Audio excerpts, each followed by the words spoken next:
Happy Diwali to all the viewers of CNBC TV 18. The last year has been quite good for equity markets, but in general bad for many people in the economy and in the country. And we hope that next year is good, not just for the markets, but for everybody. And there's a better year ahead for everyone. I have with me Shankar Sharma and Madhu Kela, two guys who I know for more than 25 years. And because we are all passionate about markets, we have enjoyed talking through the years. And I hope that this passion will come through today. Both these guys need no introduction, and that is a big highlight because this program is only half an hour. And therefore, if we can save any time on introduction, that helps.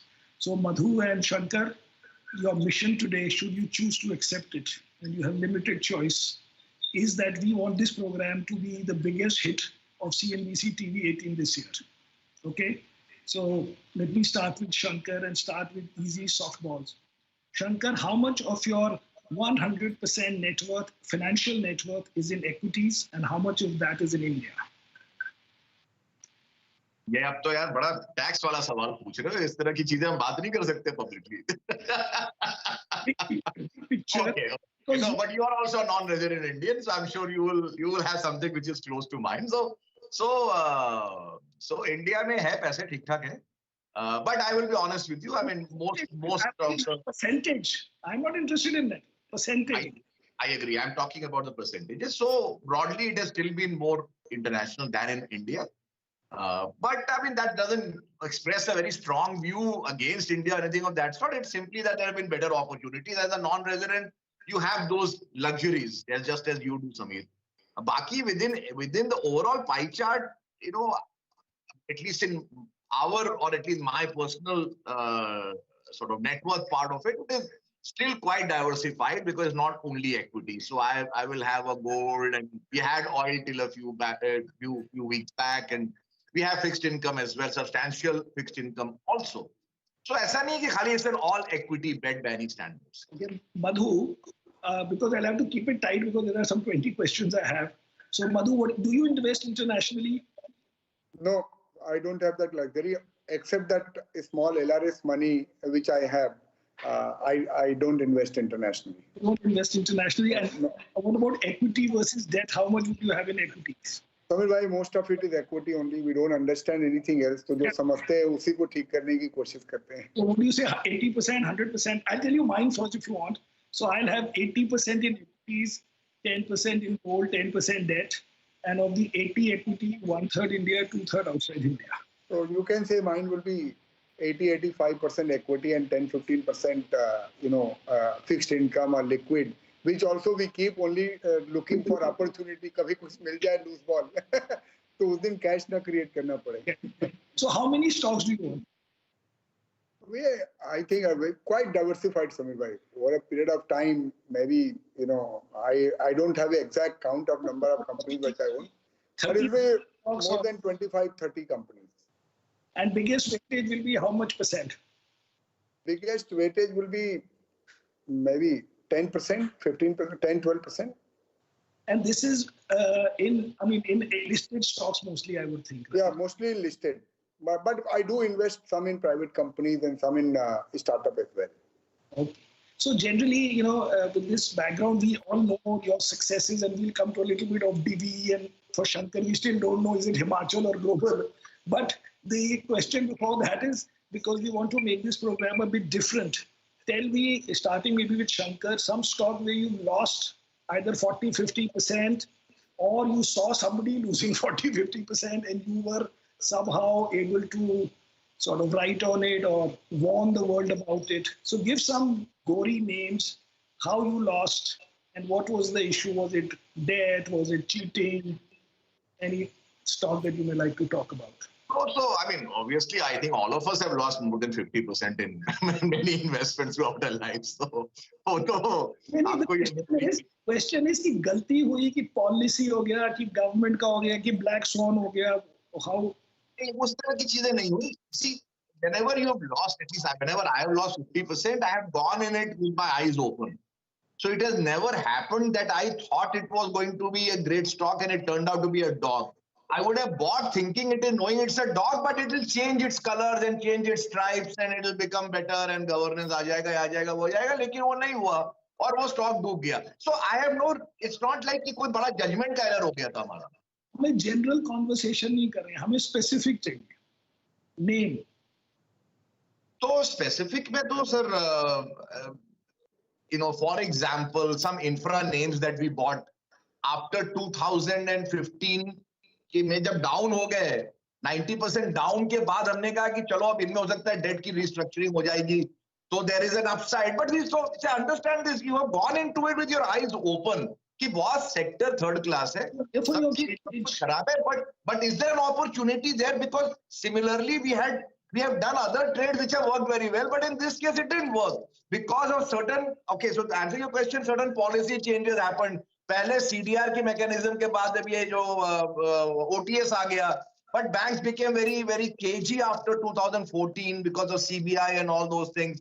So settlement जो साल भर में होता था वो 5-5 साल नहीं होने लगे, तो कंपनियां बीच में बैठ गई. So that's okay. I mean, I have no problem in losing money of 50-70% in those trades. So but only thing is that you're not putting so much in that is going to wipe you out. So that means how many stocks do you own when you own in India? You mean overall? Yeah, number of stocks so that we can guess the big. India or globally अगर मिला लें तो I think not less than 150 stocks. So 150 stocks. 150. That'd be a good thing for our guys who think that money is made only by buying 10 stocks. No, in fact, my experience and our experience as a firm over a lot of data and a lot of analysis is that कि यार कोई मतलब नहीं बनता 10 stock लेने का, because there is so much opportunity in this world. Why should you make it just a 10 stock portfolio? In fact, you can reduce risk and not sacrifice gains. Actually, I'm not saying blindly, but smartly diversifying gives you a lot of benefits, no doubt about it. So I own, at least I think हो सकता है 125 होंगे, but it's a lot, quite a lot. Madhu, tell me some stock where you lost and you got angry or you got upset, or maybe you just lost, because the thing is, people feel that there are only sure baggers in life, and therefore they want to put 10% in a name. And I have been trying to educate the world that there is so much uncertainty in life that people who are much more clued in, people like you and maybe me who are professional investors, even they make so many mistakes. And therefore the cost of that mistake has to be reduced by putting less per name. So Samir bhai, I'll give you 2-3 examples, not one, because in my life, there are I have the distinction of losing money in many more companies. So, can give a specific name after. Yeah, Shankar is much more smarter than me, so he may have lost less than what I did. Fortunately, we made much more money where we went right, so it has worked out well. So Samir bhai, I'll give you one distinct example. When I used to be a broker working with Motilal Oswal, I put all my hard-earned money, I don't want to get name, in 2 companies. One was a private sector bank, and another was a little known company. It was really hard-earned money. I used to be a broker, if you remember those days. So it was, by those days, we didn't have the experience of losing money. So I used to know someone very, very closely in this private sector bank, and you will not believe the stock price of this private sector bank fell by 90% with no real visible change in fundamentals. So much happened that the absolute market cap of the bank fell to 22 crores only. So now only 22 crores. Also, bank? It was Federal Bank. Let's just say no. So I'm just saying that but one of the characteristics why I lost money, because you invariably ended up trusting the stories with the promoters or the person on the other side of the table are telling you, because they will not necessarily all of them were frauds or cheats or they wanted you to lose money. But generally, people are very optimistic when they are talking to people, specifically if you are a promoter or a senior person. Generally, you are very optimistic. The other thing that, maybe I was careless, but I should have been much, much more on top of the subject than I was in those days. So, when the results are coming, you're not even... Second name you were giving. So, second name, I don't want to give a name, but I just tell you it was a shipping company. This happened recently, maybe 2 years back, 3 years. Shipping companies, I thought ये हमने 90s में छोड़ दी सब चीजें. नहीं, it was a shipping company. Again, हमने तो छोड़ दी थी सर, पर हम वो नहीं छोड़ते हैं ना. So, we still trusted the guy. Every quarter, नहीं ये quarter हो जाएगा जी, अगले quarter हो जाएगा जी, अगले quarter हो जाएगा. But at the end of the day, I'm not necessarily blaming anyone. Right. But the fact of the matter is that we should go with our eyes open, do our homework properly, and before you lose big money, my experience is the writing is clear on the wall. You can see it that you are hoping against the hope. So when the stock fell 90%, it must have first fallen, say, 50%. Absolutely. But you did more. Sometimes you are in a denial. Maybe it is a small portion of your portfolio, so your mind says it doesn't matter. कुछ ना कुछ तो हो जाएगा, ठीक है, value बहुत है. But finally, those things don't work. Okay, Shankar, you still want to give a name, or should we move on? आ जाएगा नाम सर, आगे बढ़ो. चलो अब let's talk about one or two successes, then we'll come to the question we have from Twitter world. So, which is your biggest success? Is it really Divi's, or there's something bigger than that, Madhu? I think, Samir bhai, there are quite a few of them. This is, of course, the most visible.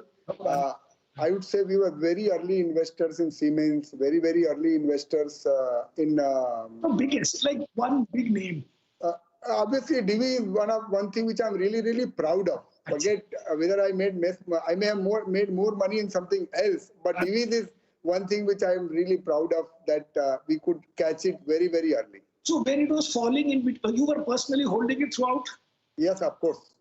And so in between it fell a lot, right? I think 50%. Yeah, it did. It did fell by 75%. 75%. One point of time, it felt like 2 years back, Samir bhai, the Divi's market cap had fallen to 15,000 crores. And let me tell you, every pharmaceutical analyst and every expert was telling me that, how it is a big US FDA problem and why there is some integrity issue. See, this is the point. When you know the promoter, when you know the company really well, you know that it is something they will solve. And that is what keeps you, keeps you invested in those kind of tough times. And from there, it has been a 7-bagger in 2 years. But the good thing is that you are saying today that your biggest holding is around 10%. Yeah. So that means you basically own only 2-3%. Rest, if the market goes up, it gives you the returns, which is what I think. No. What I'm saying is the biggest holding is more than 10%. Let me not get into exact number here. But I am far more concentrated than what Shankar is, and that's been my style. Whichever company I like, we will put a significant portion. I put a significant portion of the money. Okay. Shankar, one guy on Twitter asked me, he said, like Madhu is known for Divi and Rakesh Jhunjhunwala is known for Titan. Which stock do you want to be known for? This is Ritesh on Twitter asking this question. I mean, the trades I have been proudest of, are Himachal and Global in 98, 99. To be remembered for it. So yes. So, you have also made a lot of money in it, Sameer. Yeah.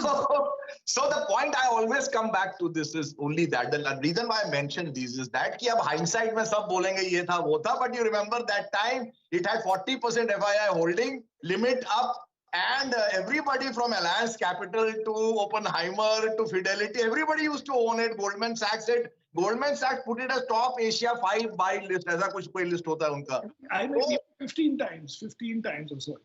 Yes, exactly. So the point is that my view is कि share कोई अच्छा बुरा नहीं होता, उसका time अच्छा होता है, उसका time बुरा होता है. तो हमने अच्छे time में उन सब share में लिया. मुझे कोई qualm नहीं है to say that we didn't participate. We participated fully but the point is you should know when to sell. See, you should not start believing in it. All these promoters I have known for 25 years. But the stock is a different thing altogether. For example, I remember we sold it in Feb 2001 ki 2000? 2001. 2000, sir. 2000. No, 2001. Yes, sir. No. Sir, मैंने आपका trade लिखा. Sir, मैंने आपका trade लिखा यार. No, I was thinking it was 1400 or something because I remember that. Sir, 1000 रुपए पे QIP किया था. It became 2000. And I told everybody who cared to listen कि आप बेच दो यार, ये top of bull market है, ऐसा नहीं हो सकता 2 हफ्ते में शेयर डबल हो जाता है. So one more question of mine before we go to the Twitter questions. So Shankar, how many hours have you spent or days not looking at a market? Like, what is the longest period you have passed where you didn't know what the market was doing, either Indian or US? How many hours, not or days? In a flight, I think. Same for you? Same for me. I think it's much more.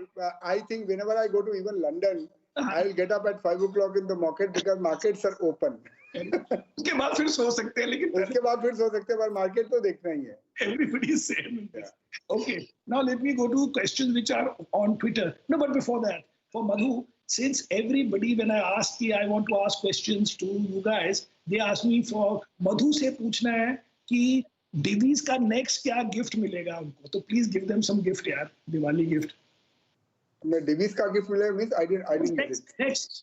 Next idea which they all want. They all ask me to ask you this question. I'm not naming because there's so many people who ask the same question.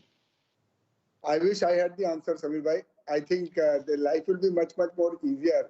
But see, again, I'm not recommending anyone. People need to do their own homework.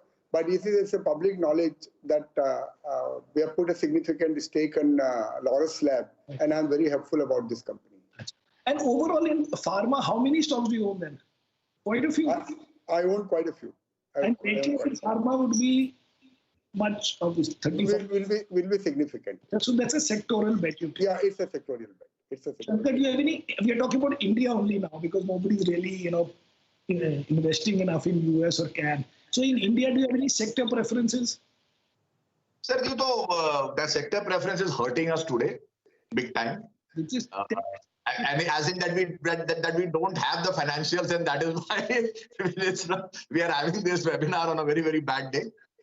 Because the laggards have rallied, which means that the ones that we own are doing very badly today. They're doing terribly today. I don't even want to look at it. अच्छा हो रहा है कि आपसे बात हो रही है, वरना तो और depression हो जाता. But the fact is that we have owned the good ones that have done very well in this entire year. We have generally avoided the ones which have been hit by the COVID. So sectoral preferences remain in India very limited in that sense. One fellow called VVS wants to ask you, Shankar, then do you decide or Devina decides? So this is if you're talking personal investing or fund investing? Stock investing. Do you both have to agree? No. So on the fund basis, not just the two of us, we have about 7 people who have to ultimately agree. We might have a veto. That's a different thing. But personal investing में sir, क्या है कि अगर 100-150 stock है ना तो इतना tension नहीं किसी चीज के ऊपर. It's make or break first and foremost. But one thing I want to just tell people and the people watching it ki over time, over let's say 10-12 years, the only thing I have found better in me as an investor is my ability to manage risk. तो अब मैं वो नहीं 50% down वाली चीज देखने को राजी ही नहीं हूँ बॉस. वो 25-30 में तो निकल ही जाना है, चाहे वो भगवान की कंपनी क्यों ना हो. It's very simple. And I have no problem buying it back 50% higher too. Okay, it's time for a break and we'll be back soon. Stay right there.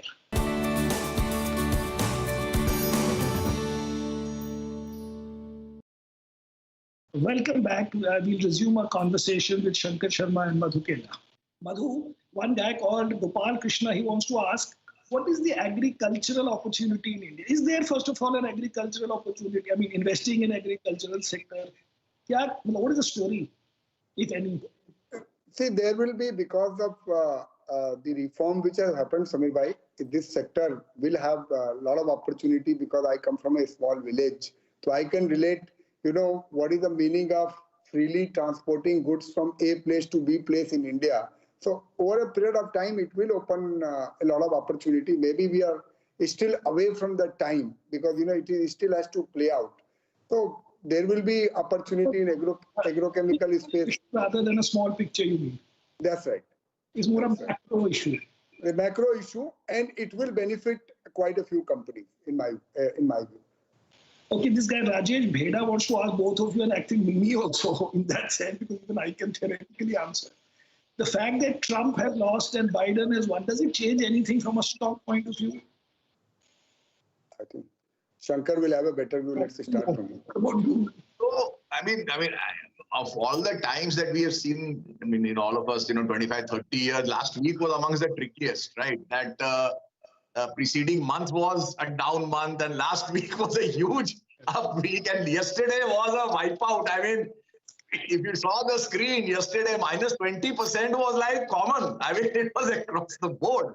So, in my view, markets in America at least were poised for some degree of a pullback. You can look for an excuse to say Biden won or whatever, but in my view, 50-60% one way up rally, and that includes India also, by the way. I'm not excluding that. You automatically should be prepared for a severe pullback. It might not be a 50% pullback, but definitely 10-20%. I think you are going to see that across the world, because I have rarely seen markets just go one way 50, 70, 60% with no pullback. Zero. But now, two factors have combined. One is the vaccine and one is the change of president. So Correct. for vaccine, of course, today is very violent. But would you change anything for this, or you say, okay, one day affair and then life moves to the same stores that you had or not had? I do think some things have changed. Okay. And we were anyway very, very cautious on, let's say US in particular last couple of months. So, we had really cut back a bit on that. So yesterday thing was damaging, but not as much as what it would have happened 2 months back. I think in some part you will see the trade change back to emerging markets rather than just being a one-way US bet that we have seen for the last 10 years. So Madhu, the fact that this bull run started with pharma because of COVID, अब अगर Covid की problem खत्म हो रही है, does it make it less interesting or it's not really connected? I think that's a little bit of misnomer, so right? It may have given a little bit of gravy in terms of 1 or 2 quarter results. The pharma companies existed much before COVID problem, and they will exist much after the COVID problem. So, I want to talk about 2 issues in case you don't get to ask. Yes. A, where the interest rates are, it has become very fashionable to talk about debt-free companies and debt-free individuals.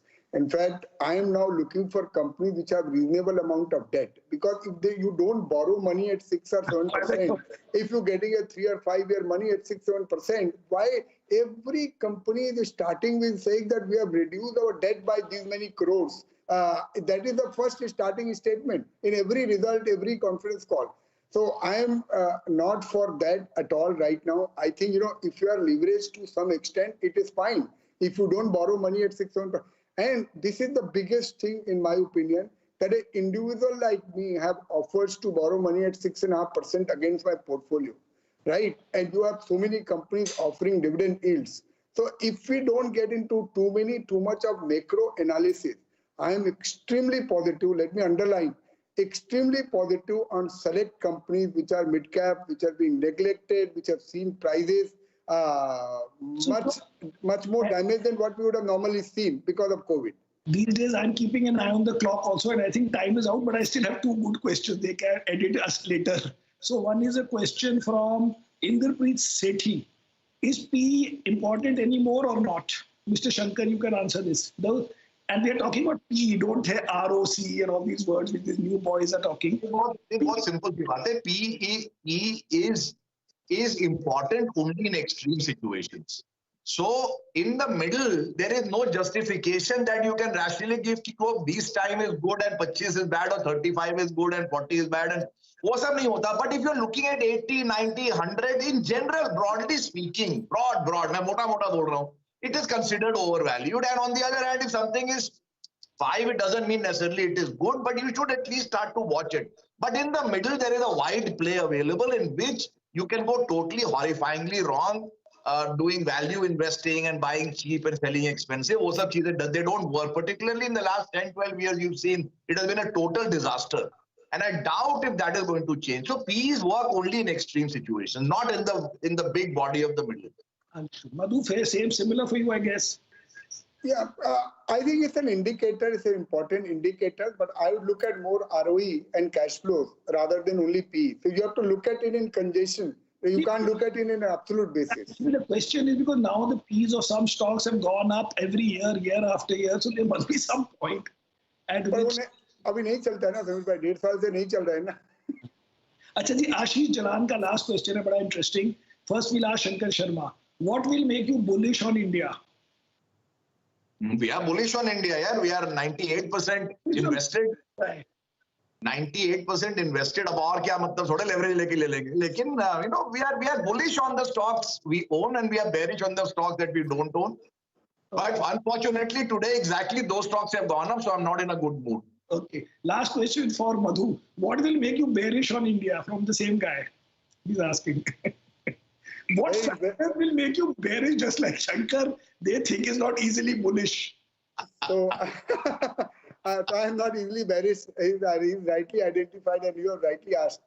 So, Samir bhai, sometimes I worry about this increasing compliance. There are so many laws which have come. There is some Benami Act, there is this act, there is GAR, there is this, that. So increasingly, life should not become very difficult for entrepreneurs to operate. It should not happen कि notices के ऊपर notices आ रहे हैं. I am sure the entire machinery is working and we are trying to make it easy to do business in India, and appropriately it will get addressed. So that is one thing which actually worries me a little bit. Right. Okay. Okay. I think time is out, so you guys can wish Happy Diwali to the CNBC viewers. I've already done so. Wishing very, very happy Diwali to Samir bhai, Shankar and all the viewers of CNBC. Have a fabulous year ahead. Make lots of money. Okay, Shankar. Thank you, Samir. Thank you, Madhu. As always, real pleasure to catch up with you guys. And a very, very, very happy and prosperous Diwali to all the viewers of CNBC TV 18. And, invest safely, diversify carefully. Don't start thinking that you are going to start investing like Warren Buffett or Madhu Kela. Do a lot of work, but don't put more than 10%, right, Madhu, into a single stock. That's the message that you should take away in this particular episode of Samir. And I think Samir has got a great future anyway as an anchor. This is the second one I'm doing with him. So hey, have a great Diwali, guys. The anchor, we were together in that. Thank you very much, everybody. Best of luck. Bye-bye. Thank you.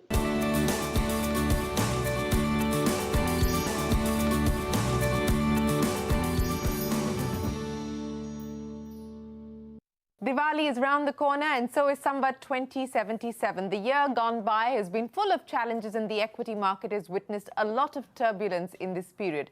The biggest blow to the market came from the coronavirus pandemic, which led to a global market crash that began in late February and ended in the beginning of April. What did it mean for the performance of Indian equities in Samvat 2076? Well, the Nifty has gained 5% since last Diwali. The Nifty Pharma and IT index have been the rank outperformers with gains of up to 50%. On the other hand, the Nifty Bank has underperformed with a loss of about 10%.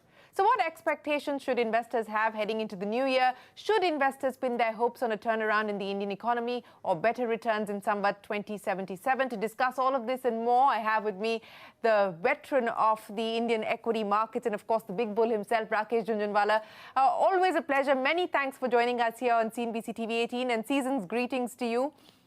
Before I talk to you about the year ahead, I wanted to understand whether your mood has changed. Since we last spoke in June, which was the time that the pandemic was raging in India, we were also in the midst of the harshest lockdown. You had said then that you were getting a tad frustrated. In light of the developments that have taken place, the reopening of the economy, movement on the reforms front that the government has undertaken, are you less frustrated today, Rakesh Jhunjhunwala? No, I never said in June that I was frustrated. Anyway, thank you for inviting me, Shireen, and season's greetings and a happy Diwali and Happy New Year to you and to everybody. What I said that time was that I'm a tad frustrated by the slow pace of reforms in India. I was very bullish for the market even at that time. And I have no reasons. I think that pace of reform is picking up. And in the markets, I remain as bullish as ever. I was extremely bullish in June. Yes, you're absolutely right. And I'm extremely bullish even today. Yes, you were bullish on the markets. You were bullish on the markets even in June, but you are right to point out that you were frustrated with the pace of reform. So let me ask you about whether the manner in which the government has responded to the COVID crisis. We've seen more agriculture reforms. We've seen labour reforms being announced. The Prime Minister hosting a roundtable with sovereign wealth funds, pension funds, trying to draw in FDI and FPI flows to India. How does the India story stack up on the reform front to you today? See, we must remember one thing, Shireen, that it's not easy to do any reform in India. I mean, the agricultural reform, at least, if I've talked to 5 agricultural experts and 3 agricultural companies, everybody is very bullish on them. But look at the way the governments in Punjab and Haryana and Maharashtra are reacting. So, but I feel personally that the government is doing extremely good reform and is hell-bent to do the reform regardless of the political opposition, whether from within or from the opposition. So I have to see things in the context. We are in a democracy. We have to carry people with us. So I am extremely happy with the kind of reform government is doing. I think the next one, they're going to pass the bill on electricity reform in Parliament. The bill is all ready. I think that's also a game changer. And I think there is going to be a only strategic sale of PSUs. So I think I'm extremely happy now that we are catching pace in the reforms. We are making efforts to attract capital, both foreign and Indian. And we Indians must realize that in a democracy like India, it's not easy to have reform and change. And there are vested interests for everything. So rather than June, my frustration has gone, is reduced 80%. Okay, your frustration has reduced 80% since June. But, Rakesh, since you talked about flows, given where the global economy finds itself with the accommodative monetary policies continuing across the world, bond buying programs getting enhanced, what does it mean in terms of liquidity and flows into India? When we last spoke, you were talking about how FII ownership in Nifty 50 has halved in the last 3 years. What do you believe it's going to look like going forward? I think the money is going to come. Not slowly, not fast, but in a tsunami. Because I think India is one of the last frontiers of markets where there can be substantial growth in the world. The world is awash with liquidity. That liquidity has to find an outflow, right? And India has, I told you that ownership in India now is far lesser than it was 3 years ago. So I think there is going to be a tsunami of capital into the stock markets, both in foreign and Indian. Because I think most Indians and foreigners are still not bullish about the Indian economy. And, the signs of the economy and the reform, according to me, is going to see this year, suppose you have 10% negative growth. I think next year we'll have 10% positive growth. So we'll reach levels of 2019-20. And remember, in 2019-20, we lost 15 days in March, right? And after that, I believe we are going to grow 6, 7, 8, 9, 10. So I think we may need, it's my opinion, I have the right to be wrong. I think we'll reach the double-digit figure in 5 years. We have to have God's uncertainties on our side. And I'm bullish on India more than anything else for the economic growth that lies ahead for India. A categorical assertion that you believe that there is a tsunami of capital that will come into India, into the markets and foreign direct investment as well. But what will that then mean in terms of sectoral themes that you expect to play out, sectoral bets that you expect to play out? If we were to look at what's happened in the last few months, yeah, go ahead. Ma'am, it's a relay race. It's a buffet. Everybody is going to join in. So you believe in the Indian story and choose your stocks. And let me tell you, I am bullish that the Indian economy will grow. And the fact is that corporate profits to GDP in India at all-time lows. So there's going to be a double whammy. Percentage of profits to GDP are going to go up and the size of the GDP is going to go up. And then I believe with low interest rates and with low exposure to equity of Indians and in general a favorable outlook towards emerging markets, and especially towards India, is going to lead to a tsunami of money in the markets. I feel India is where we were in 2003. Okay. Rakesh, you talked about how India finds itself poised at where it was in 2003. What is your hypothesis there? See, my hypothesis is that, India is going to 2003 to 2009, we grew 8 to 9%. I think next 4-5 years, we're going to get there. Second thing is, there is total disbelief in the markets. Markets showing unbelievable strength. Worldwide, I think there are going to be very low interest rates, at least for the next 3-4 years, right? There's a lot of reform that has taken place. Corporate profits to GDP are at all-time low. I think GDP is going to go up. Percentage of corporate profits to GDP is going to go up. Indian companies are, you know, I mean, at their best efficiency as they ever have been. We have got a clean system, right? A lot of rogue entrepreneurs have been removed. So I think all these factors, I think India is going to enter a period of very high growth. So I think that, see, I am confident. See, I see a different India than most Indians. I see growth and prosperity coming, right? I could be wrong. And that coupled with the platforms to, garner equity into this country, both local and foreign, I think we are in a market which will surprise everybody on the upside. But Rakesh, let's talk about your big calls now. And I want to start by talking to you about pharma, because when we last spoke, this is what you said to me on pharma. You said it's hit 30 to 40 runs at the moment. It will hit a double century. It's been a rank outperformer. Whether it is on account of COVID, whether it is on account of the China Plus One strategy, this is a sector that clearly has seen a fair degree of interest. Do you believe that there is more steam here? I think so, ma'am. I think last time I told you 30 to 40 runs. This time I'll tell you 40 to 42 runs.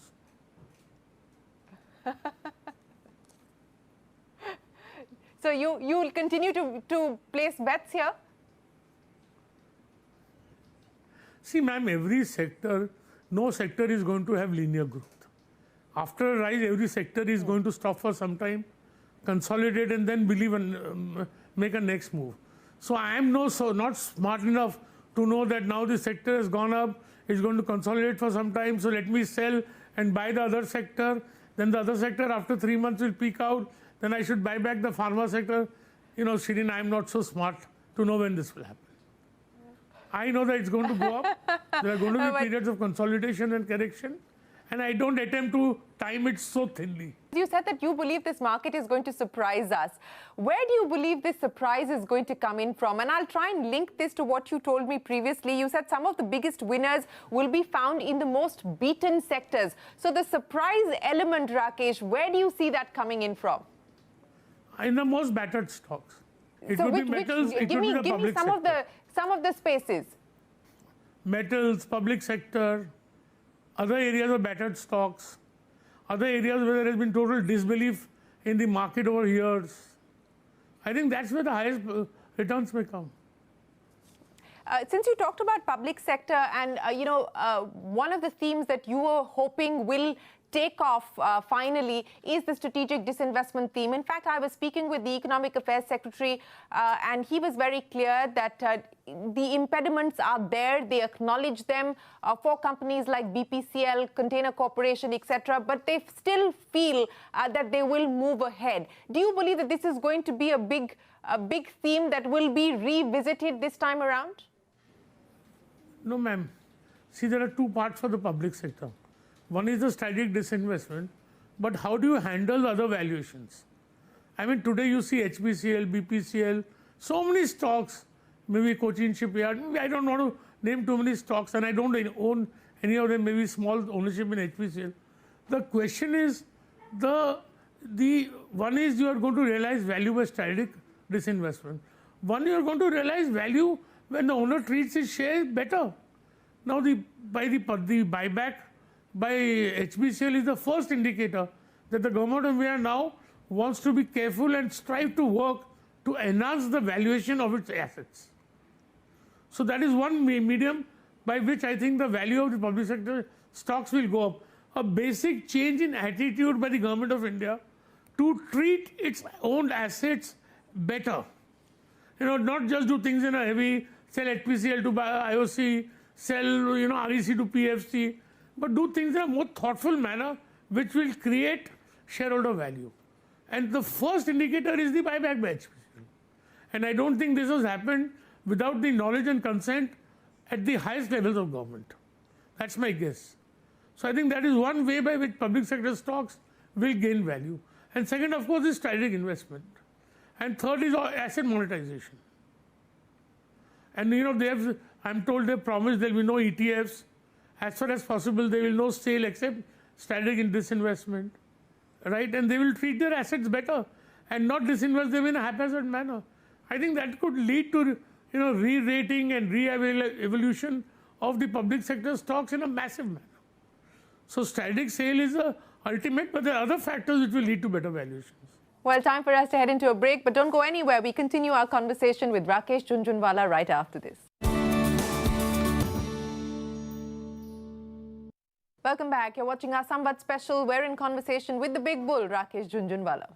Since you talked about beaten down stocks and beaten down sectors, let's talk about what's happening as far as real estate is concerned. Because for your theory of the revival to really fire on all cylinders, this is a sector that will have to start to perform. We're starting to see that happen, at least in some states. States like Maharashtra, for instance, on the back of the stamp duty cut, etc., we have seen movement there. Is this a sector that's looking good to you now?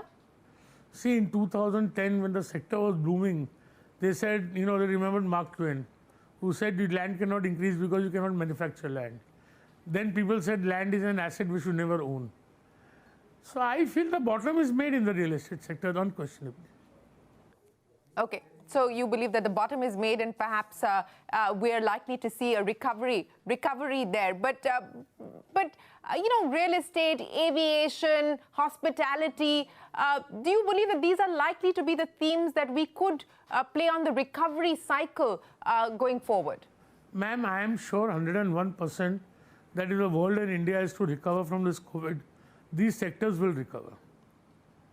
Right? Beyond that, I can't say anything. Because we don't have to invest looking at the next 6 months. I think the worst of the COVID and the worst of the fundamentals are behind us. So when the economies recover fully, the most battered stocks sectors will also do well. I'm sure that if there are 1,000 restaurants in India, maybe 300 will close down, but I think 500 will open.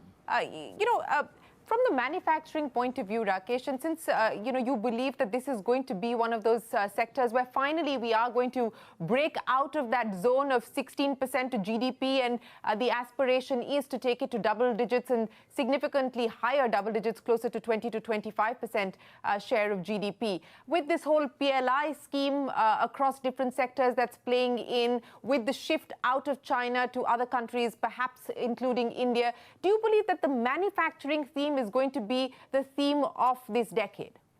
Well, I think everything in India is going to be the theme of this decade. Because if manufacturing grows, services will grow naturally. Ma'am, in this country, you look at software exports, I think we'll have $20 billion of average growth in software exports, 20 to 25 billion next 3 years. 15-20 billion worth of purchasing power is going to be transmitted because of that. I think we are going to become one of the pharma kings of the world. 40% of all medicines eaten in America are made by Indians, right? The manufacturing sector, you create ease of doing business in India. You have land available. You have now easy labor laws. You have India as a large market. You have 16% rate of tax. I don't know why investment will not come. Manufacturing, agriculture, the reforms, some experts say in agriculture is equivalent to 91 for industry. Right? If these sectors grow, the service sectors will by itself grow.